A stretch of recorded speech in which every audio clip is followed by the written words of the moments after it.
ಎಲ್ರಿಗೂ ನಮಸ್ಕಾರ. ನಾನು ದಿಲೀಪ್. ಅನೇಕ ಸೀರಿಯಲ್ ಕಿಲ್ಲರ್ಗಳ ಕಥೆಯನ್ನು ನೀವು ಕೇಳಿರುತ್ತೀರಿ. ಇದು ಅದೆಲ್ಲವುಗಳಿಗಿಂತ ಭಿನ್ನವಾದ ಸೀರಿಯಲ್ ಕಿಲ್ಲರ್ನ ಸ್ಟೋರಿ. ಈ ಕಿಲ್ಲರ್ನ ವಯಸ್ಸು ಕೇವಲ 8. ಈತ ಜಗತ್ತಿನ ಅತ್ಯಂತ ಕಿರಿಯ ಸೀರಿಯಲ್ ಕಿಲ್ಲರ್ ಎಂಬ ರೆಕಾರ್ಡ್ ಹೊಂದಿದ್ದಾನೆ. 8 ವರ್ಷದ ಹುಡುಗ ಪೊಲೀಸರ ಎದುರು ನಿಂತು ತನ್ನ ತಪ್ಪು ಒಪ್ಪಿಕೊಳ್ಳಲು ವಿಚಿತ್ರ ಡಿಮ್ಯಾಂಡ್ ಇಟ್ಟಿದ್ದ. ಅದು ಏನು ಮತ್ತು ಆತನ ಸೀರಿಯಲ್ ಕಿಲ್ಲಿಂಗ್ನ ಸ್ಟೋರಿ ಏನು ಎನ್ನುವುದನ್ನು ಈ ವಿಡಿಯೋದಲ್ಲಿ ಹೇಳ್ತೇವೆ ನೋಡಿ.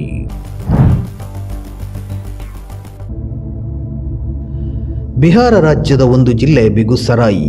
ಈ ಜಿಲ್ಲೆಯ ಒಂದು ಸಣ್ಣ ಹಳ್ಳಿ ಮುಸಹಾರಿ. ಈ ಹಳ್ಳಿಯಲ್ಲಿ ಒಂದು ಬಡ ಕುಟುಂಬವಿತ್ತು. ಈ ಕುಟುಂಬದಲ್ಲಿ ಗಂಡ ಹೆಂಡತಿ, ಒಂದು ಹಸುಗೂಸು ಹಾಗೂ 7 ವರ್ಷದ ಒಂದು ಗಂಡು ಮಗುವಿತ್ತು. ಆತನೇ ಈಗ ನಾವು ಹೇಳ ಹೊರಟಿರುವ ಸೀರಿಯಲ್ ಕಿಲ್ಲರ್. ಆತನ ಹೆಸರು ಅಮರ್ಜಿತ್ ಸದಾ. ಈ ಕುಟುಂಬದ ಯಜಮಾನ ಕಟ್ಟಡ ಕಾರ್ಮಿಕನಾಗಿ ಕೂಲಿ ಕೆಲಸ ಮಾಡುತ್ತಿದ್ದ. ಈ ಕುಟುಂಬದ ನೆರೆಯ ಮನೆಯೇ ಆತನ ತಮ್ಮನ ಮನೆ. 2006ರಲ್ಲಿ ಆ ಕುಟುಂಬದಲ್ಲಿ ಒಂದು ವಿಚಿತ್ರ ಘಟನೆ ನಡೆಯುತ್ತೆ. ತನ್ನ ತಮ್ಮನ 8 ತಿಂಗಳ ಮಗು ಹೆಣವಾಗಿರುತ್ತೆ. ಮಗುವಿನ ತಲೆಗೆ ಕಲ್ಲಿನಿಂದ ಜಜ್ಜಿದ ಗಾಯವಿರುತ್ತೆ. ಆ ಮಗುವಿನ ಹತ್ತಿರ ಕೊನೆ ಕ್ಷಣದಲ್ಲಿ ಇದ್ದಿದ್ದು ಇದೇ ಅಮರ್ಜಿತ್ ಸದಾ. ಮನೆಯವರಿಗೆ ಅಮರ್ಜಿತ್ ಈ ರೀತಿ ಮಾಡಿರಬಹುದಾ ಎನ್ನುವ ಅನುಮಾನವಿರುತ್ತೆ. ಆದರೆ ಅದನ್ನು ಇಲ್ಲಿಯೂ ಹೇಳಲು ಹೋಗಿರುವುದಿಲ್ಲ. ಮನೆಯ ವಿಚಾರ ಹೊರಗೆ ತಿಳಿಯುವುದು ಬೇಡ ಎಂಬ ಉದ್ದೇಶದಿಂದ ಮುಚ್ಚಿಡುತ್ತಾರೆ. ಆ ಹುಡುಗನು ಏನೂ ಆಗಿಲ್ಲವೆಂಬಂತೆ ಆಟವಾಡಿಕೊಂಡೇ ಇರುತ್ತಾನೆ. ಇದಾದ 6 ತಿಂಗಳ ನಂತರ ಅಮರ್ಜಿತ್ನ ತಂಗಿ 8 ತಿಂಗಳ ಹಸುಗೂಸು ಶವವಾಗಿ ಸಿಗುತ್ತಾಳೆ. ಆ ಮಗುವಿಗೂ ತಲೆಗೂ ಗಾಯವಾಗಿರುತ್ತೆ. ಅದನ್ನು ಕೂಡ ಕಲ್ಲಿನಿಂದ ಜಜ್ಜಿ ಸಾಯಿಸಲಾಗಿರುತ್ತದೆ.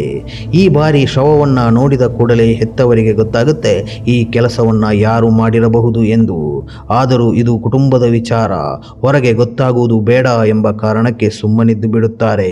ಅವರಿಗೆ ಒಂದು ಕಡೆ ಮಗಳು ಹೋದಳು, ಇನ್ನು ಮಗ ಕೊಂದಿದ್ದಾನೆ ಎಂದು ಕಂಪ್ಲೇಂಟ್ ಮಾಡಿದರೆ ಮಗನನ್ನು ಕಳೆದುಕೊಳ್ಳಬೇಕಾಗುತ್ತದೆ ಎಂಬ ಕಾರಣಕ್ಕೆ ಬಾಯಿ ಮುಚ್ಚಿ ಕುಳಿತುಕೊಳ್ಳುತ್ತಾರೆ. ಇದರ ಬಗ್ಗೆ ಊರಿನವರಿಗೂ ಏನೂ ತಿಳಿಯುವುದಿಲ್ಲ. 6 ತಿಂಗಳ ಅಂತರದಲ್ಲಿ 7.5 ವರ್ಷದ ಒಬ್ಬ ಹುಡುಗ 2 ಕೊಲೆಗಳನ್ನು ಮಾಡಿರುತ್ತಾನೆ. ಇದಾಗಿ 3 ತಿಂಗಳ ನಂತರ 2007ರಲ್ಲಿ ಆ ಊರಿನ ಇನ್ನೊಂದು ಸುಮಾರು 1 ವರ್ಷದ ಮಗು ಕಾಣೆಯಾಗಿರುತ್ತೆ. ಈ ಬಾರಿ ಮಾತ್ರ ಅದು ಸುದ್ದಿಯಾಗುತ್ತೆ. ಕಾರಣ ಈ ಬಾರಿ ನಾಪತ್ತೆಯಾದ ಮಗು ಅವರ ಕುಟುಂಬದ ಮಗು ಆಗಿರುವುದಿಲ್ಲ, ಅದು ನೆರೆಮನೆಯ ಮಗು. ಆ ಊರಿನ ಪ್ರೈಮರಿ ಶಾಲೆಯ ಜಗುಲಿಯಲ್ಲಿ ತಾಯಿ ಚುನ್ಚುನ್ ದೇವಿಯ ಜೊತೆ 1 ವರ್ಷದ ಖುಷ್ಬು ಮಲಗಿರುತ್ತಾಳೆ. ತಾಯಿಗೆ ಮನೆಗೆ ಅರ್ಜೆಂಟಾಗಿ ಹೋಗಲು ಇರುತ್ತೆ. ಮಗಳು ಮಲಗಿದ್ದಾಳೆ. ಅಕ್ಕಪಕ್ಕದಲ್ಲಿ ನೋಡುತ್ತಾಳೆ.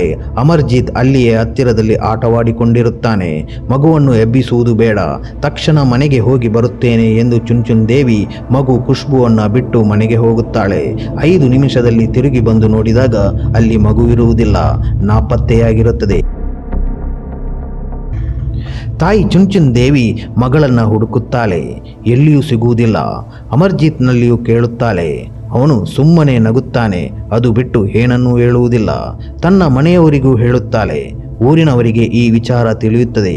ಎಲ್ಲರೂ ಸೇರಿ ಹುಡುಕುತ್ತಾರೆ, ಆದರೆ ಮಗು ಸಿಗುವುದಿಲ್ಲ. ಕೊನೆಗೆ ಎಲ್ಲರೂ ಸೇರಿ ಪೊಲೀಸ್ ಕಂಪ್ಲೇಂಟ್ ಕೊಡುತ್ತಾರೆ.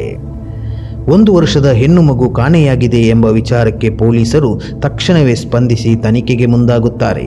ಕಾಣೆಯಾದ ಸ್ಥಳಕ್ಕೆ ಬಂದು ಅಕ್ಕಪಕ್ಕದವರನ್ನು ವಿಚಾರಣೆ ಮಾಡುತ್ತಾರೆ. ಮಗು ಖುಷ್ಬುವನ್ನು ಬಿಟ್ಟು ಹೋದಾಗ ಅವಳ ತಾಯಿ ಅಲ್ಲಿ ನೋಡಿದ್ದು ಈ 8 ವರ್ಷದ ಅಮರ್ಜಿತ್ನನ್ನ. ಹಾಗಾಗಿ ಖುಷ್ಬು ತಾಯಿಗೆ ಅಮರ್ಜಿತ್ಗೆ ಇದರ ಬಗ್ಗೆ ಗೊತ್ತಿರಬಹುದು ಎಂಬ ಅನುಮಾನವಿರುತ್ತೆ. ಅದಕ್ಕಾಗಿಯೇ ಅವಳು ಪದೇ ಪದೇ ಪೊಲೀಸರಲ್ಲಿ ಆ ಹುಡುಗನನ್ನು ವಿಚಾರಣೆ ಮಾಡಿ ಎಂದು ಕೇಳಿಕೊಳ್ಳುತ್ತಿದ್ದಳು. ಪೊಲೀಸರು 8 ವರ್ಷದ ಹುಡುಗನಿಗೆ ಏನು ಗೊತ್ತಿರಬಹುದು ಮತ್ತು ಆತ ಏನು ಹೇಳಬಹುದು, ಇನ್ನು ಮಗು, ಹಾಗಾಗಿ ಅವನನ್ನು ವಿಚಾರಿಸುವ ಗೋಜಿಗೆ ಹೋಗಿರಲಿಲ್ಲ. ಖುಷ್ಬು ತಾಯಿ ಪದೇ ಪದೇ ಅವನಲ್ಲಿ ಕೇಳಿ ಎಂದು ಪೀಡಿಸುತ್ತಿದ್ದರಿಂದ ಪೊಲೀಸರು ಆ ತಾಯಿಯ ಸಮಾಧಾನಕ್ಕಾದರೂ ಒಮ್ಮೆ ಅಮರ್ಜಿತ್ನನ್ನು ಮಾತನಾಡಿಸುವ ಎಂದು ಆ ಹುಡುಗನ ಬಳಿ ಮಾತನಾಡುತ್ತಾರೆ. ಪೊಲೀಸರು ಅಮರ್ಜಿತ್ನನ್ನ ಹತ್ತಿರ ಕರೆದು ಕುಳಿತುಕೊಂಡು ಮಾತನಾಡುತ್ತಾರೆ. ಪೊಲೀಸರು ಏನು ಕೇಳಿದರೂ ಅಮರ್ಜಿತ್ ನಗುತ್ತಿದ್ದ. 8 ವರ್ಷದ ಹುಡುಗ. ಪೊಲೀಸ್ ಕಾನೂನು ಇದರ ಬಗ್ಗೆ ಅರಿವು ಬರುವಷ್ಟು ದೊಡ್ಡ ವಯಸ್ಸಲ್ಲ ಅವನದು. ಪೊಲೀಸರು ಸಮಾಧಾನದಿಂದ ನಿನಗೆ ಏನಾದರೂ ಗೊತ್ತಿದೆಯಾ, ಅವಳು ಎಲ್ಲಿಗೆ ಹೋದಲು ನೀನು ನೋಡಿದ್ದೀಯಾ, ಹೀಗೆ ಅನೇಕ ಪ್ರಶ್ನೆಗಳನ್ನು ಕೇಳಿದರೂ ಅಮರ್ಜಿತ್ ಸುಮ್ಮನೆ ನಗುತ್ತಿದ್ದ ಅಷ್ಟೇ. ಪೊಲೀಸರಿಗೆ ಅವನ ನಗುವನ್ನು ನೋಡಿ ವಿಚಿತ್ರ ಅನಿಸಿದರೂ ಅವನನ್ನು ಮಾತನಾಡಿಸುವ ಪ್ರಯತ್ನವನ್ನು ಮಾಡುತ್ತಿದ್ದರು. ಸುಮ್ಮನೆ ನಗುತ್ತಿದ್ದ ಅಮರ್ಜಿತ್ ಒಂದು ಬಾರಿ ನನಗೆ ಬಿಸ್ಕೆಟ್ ಕೊಟ್ಟರೆ ಆ ಹುಡುಗಿ ಬಗ್ಗೆ ಹೇಳುತ್ತೇನೆ ಎನ್ನುತ್ತಾನೆ. ಪೊಲೀಸರಿಗೆ ಏನಾದರೂ ಸಣ್ಣ ಕ್ಲೂ ಸಿಕ್ಕರೆ ಸಾಕು ಎನ್ನುವ ಯೋಚನೆವಿತ್ತೇ ವಿನಃ ಬೇರೇನೂ ಇರಲಿಲ್ಲ. 8 ವರ್ಷದ ಬಾಲಕ ಮತ್ತೇನನ್ನು ಮಾಡಲು ಸಾಧ್ಯ ಎನ್ನುವುದಿತ್ತು ಪೊಲೀಸರಿಗೆ. ಪೊಲೀಸರು ಅವನಿಗೆ ಬಿಸ್ಕೆಟ್ ತಂದು ಕೊಡುತ್ತಾರೆ. ಹುಡುಗ ಬಿಸ್ಕೆಟ್ ತಿನ್ನಲು ಶುರು ಮಾಡುತ್ತಾನೆ. ಮತ್ತೆ ಪೊಲೀಸರು ಈಗ ಹೇಳು ಎಂದು ಹೇಳಿದಾಗ ಈ 8 ವರ್ಷದ ಹುಡುಗ ನಾನು ಅವಳನ್ನು ಇಟ್ಟಿಗೆಯಿಂದ ಹೊಡೆದು ಮಲಗಿಸಿದ್ದೇನೆ ಎಂದು ಹೇಳುತ್ತಾನೆ. ಪೊಲೀಸರಿಗೆ ನಂಬಬೇಕೋ ಬೇಡವೋ ಎನ್ನುವ ಪರಿಸ್ಥಿತಿ. ಈ ಹುಡುಗ ಏನು ಹೇಳುತ್ತಾನೆ? ಬಿಸ್ಕೆಟ್ ಕೊಟ್ಟದ್ದಕ್ಕೆ ಏನೋ ಹೇಳಬೇಕು ಎಂದು ಹೇಳುತ್ತಿದ್ದಾನೆ ಅಥವಾ ನಿಜ ಹೇಳುತ್ತಾನೆ ಎನ್ನುವ ಗೊಂದಲ. ಅಷ್ಟರಲ್ಲಿ ಹುಡುಗನ ಬಿಸ್ಕೆಟ್ ಖಾಲಿಯಾಗಿರುತ್ತದೆ. ಪೊಲೀಸರು ಮತ್ತೆ ಎಲ್ಲಿ ಮಲಗಿಸಿದ್ದೀಯಾ ಎಂದು ಕೇಳುತ್ತಾರೆ. ಹುಡುಗ ನನಗೆ ಇನ್ನೊಂದು ಪ್ಯಾಕೆಟ್ ಬಿಸ್ಕೆಟ್ ಬೇಕು ಎಂದು ಕೇಳುತ್ತಾನೆ. ಪೊಲೀಸರು ಮತ್ತೊಂದು ಪ್ಯಾಕೆಟ್ ಬಿಸ್ಕೆಟ್ ಕೊಡುತ್ತಾರೆ. ಹುಡುಗ ಬಿಸ್ಕೆಟ್ ತಿನ್ನುತ್ತಾ ನಾನು ಅವಳನ್ನು ಮಲಗಿಸಿದ್ದ ಜಾಗ ತೋರಿಸುತ್ತೇನೆ ಬನ್ನಿ ಎಂದು ಪೊಲೀಸರನ್ನು ಕರೆದುಕೊಂಡು ಹೋಗುತ್ತಾನೆ. ಹುಡುಗ ಮುಂದೆ ಹೋದರೆ ಪೊಲೀಸರು ಹಿಂದಿನಿಂದ ಆತನನ್ನು ಫಾಲೋ ಮಾಡುತ್ತಾರೆ. ಖುಷ್ಬು ನಾಪತ್ತೆಯಾದ ಸ್ಕೂಲಿನ ಹಿಂಭಾಗದಲ್ಲಿ ಒಂದು ಕೆರೆ ಇತ್ತು. ಕೆರೆಯ ಪಕ್ಕದಲ್ಲಿ ಒಂದು ಸಣ್ಣ ಹೊಂಡವಿತ್ತು. ಆ ಹೊಂಡದ ಬಳಿ ಬಂದು ನಿಂತ ಹುಡುಗ ನಾನು ಅವಳನ್ನು ಇಲ್ಲಿ ಮಲಗಿಸಿದ್ದೇನೆ ಎಂದು ತೋರಿಸುತ್ತಾನೆ. ಪೊಲೀಸರು ಮುಂದೆ ಬಂದು ಹೊಂಡವನ್ನು ನೋಡಿದಾಗ ಹೊಂಡದಲ್ಲಿ ಖುಷ್ಬು ಕಾಣಸಿಗುತ್ತಾಳೆ. ಪೊಲೀಸರು ಒಂದು ಕ್ಷಣ ಬೆಚ್ಚಿ ಬೀಳುತ್ತಾರೆ. ಸಣ್ಣ ಹುಡುಗ 1 ವರ್ಷದ ಮಗುವನ್ನು ಇಟ್ಟಿಗೆಯಿಂದ ಒಡೆದು ಮಲಗಿಸಿದ್ದಾನೆ ಎಂದು ಹೇಳುತ್ತಾನೆ ಮತ್ತು ತಾನು ಕೊಲೆ ಮಾಡಿದ ಹುಡುಗಿಯ ಶವವನ್ನು ತೋರಿಸುತ್ತಾನೆ. ಅವನಿಗೂ ಇನ್ನೂ 8 ವರ್ಷ. ಅವನ ಮುಖ ನೋಡಿದರೆ ಯಾವುದೇ ಹೆದರಿಕೆ ಇಲ್ಲ, ಸುಮ್ಮನೆ ನಗುತ್ತಿದ್ದಾನೆ ಅಷ್ಟೇ. ಪೊಲೀಸರಿಗೆ ಇದು ದೊಡ್ಡ ತಲೆನೋವಿನ ಕೇಸ್ ಆಗುತ್ತದೆ. ಆದರೂ ಪೊಲೀಸರು ಆತನ ವಿಚಾರಣೆಗೆ ಸ್ಟೇಷನ್ಗೆ ಕರೆದುಕೊಂಡು ಹೋಗುತ್ತಾರೆ.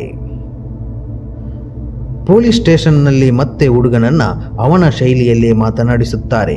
ನೀನು ಇದಕ್ಕಿಂತ ಮುಂಚೆ ಈ ರೀತಿ ಬೇರೆ ಯಾರನ್ನಾದರೂ ಮಲಗಿಸಿದ್ದೀಯಾ ಎಂದು ಕೇಳುತ್ತಾರೆ.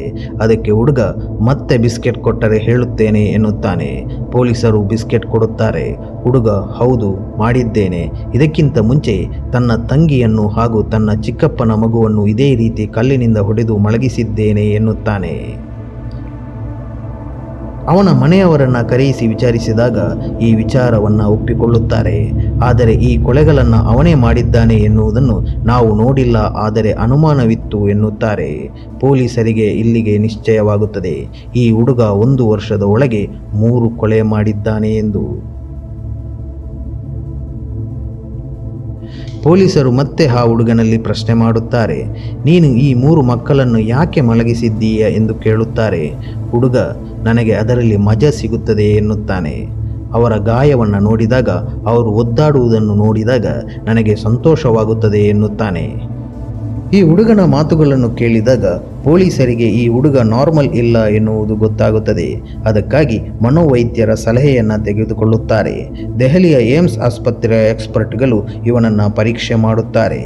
ಈ ಹುಡುಗನನ್ನು ಪರೀಕ್ಷಿಸಿದ ವೈದ್ಯರು ಈ ಹುಡುಗನಲ್ಲಿ ಸಮಸ್ಯೆ ಇದೆ, ಇವನಿಗೆ ಬೇರೆಯವರು ನೋವು ಅನುಭವಿಸುವುದು ಒದ್ದಾಡುವುದನ್ನು ನೋಡಿದಾಗ ಸಂತೋಷವಾಗುತ್ತದೆ, ಅದನ್ನು ಎಂಜಾಯ್ ಮಾಡುತ್ತಾನೆ, ಹಾಗಾಗಿ ಇವನಿಗೆ ಚಿಕಿತ್ಸೆಯ ಅಗತ್ಯವಿದೆ, ಆದರೆ ಇದು ಚಿಕಿತ್ಸೆಯಿಂದ ವಾಸಿಯಾಗುವ ಕಾಯಿಲೆ ಅಲ್ಲ ಎನ್ನುವುದನ್ನು ಹೇಳುತ್ತಾರೆ. 8 ವರ್ಷದ ಮಕ್ಕಳಿಗೆ ಕಾನೂನಿನಲ್ಲಿ ಅಧಿಕ ಎಂದರೆ 3 ವರ್ಷದ ಶಿಕ್ಷೆ ಇರುವುದರಿಂದ ಈತನಿಗೆ 3 ವರ್ಷಗಳ ಕಾಲ ಮಕ್ಕಳ ಆರೈಕೆ ಕೇಂದ್ರದಲ್ಲಿಡುತ್ತಾರೆ. ಈತನ ಪ್ರತಿ ಮೂವ್ಮೆಂಟನ್ನು ನೋಡಿಕೊಳ್ಳುತ್ತಾರೆ, ಯಾಕೆಂದರೆ ಈತನಿಂದ ಬೇರೆ ಯಾವ ಮಕ್ಕಳಿಗೂ ತೊಂದರೆ ಬಾರದೇ ಇರಲಿ ಎಂಬ ಕಾರಣಕ್ಕೆ.